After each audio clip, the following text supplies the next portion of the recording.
اعوذ باللہ من الشیطان اللعین الرجیم بسم اللہ الرحمن الرحیم الحمد لأہلہ والصلاة علی اہلہا اما بعد ماہ رجب المرجب کے فضائل کا بیان آپ کی خدمت میں اعمال کے بیان کے ساتھ اس مبارک مہینے کے ناموں میں سے ایک نام ہے معلی.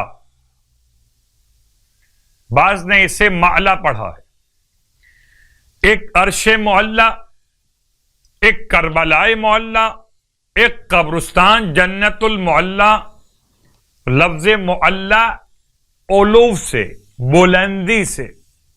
رجب کا ایک نام ہے معلی.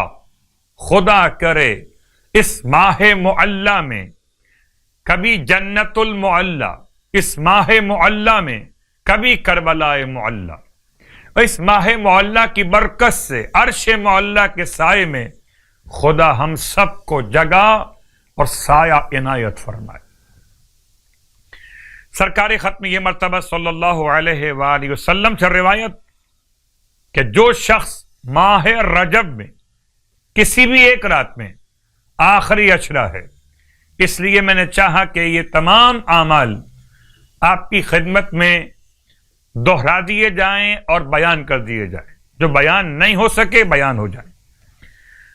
ماہ رجب کی کسی ایک رات میں 10 رکعت نماز، ہمت اور توانائی خدا عطا کرنے والا، جس کی ہر رکعت میں الحمد کے بعد سورہ کافرون 1 مرتبہ اور سورہ اخلاص 3 مرتبہ، تو پروردگار عالم اس کا ہر وہ گناہ بخش دے گا جو اس نے انجام دیا ہو.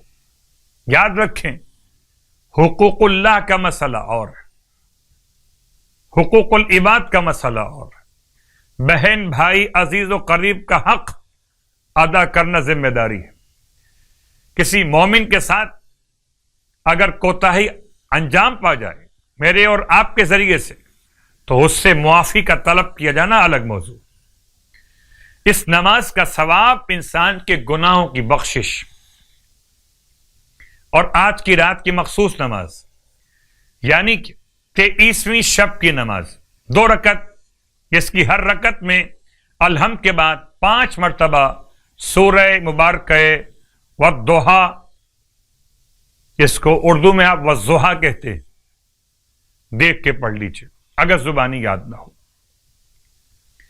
رسول خدا صلی اللہ علیہ وآلہ ارشاد فرماتے کہ جو شخص اس نماز کو انجام دے گا خدا اس کو 70 حج کا ثواب عطا فرمائے گا.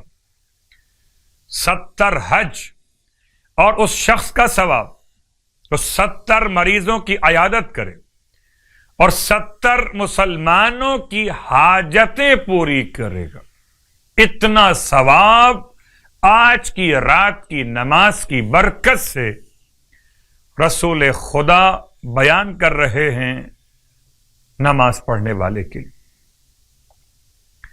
ماہ رجب المرجب میں 23 دن روزے رکھنے کا ثواب.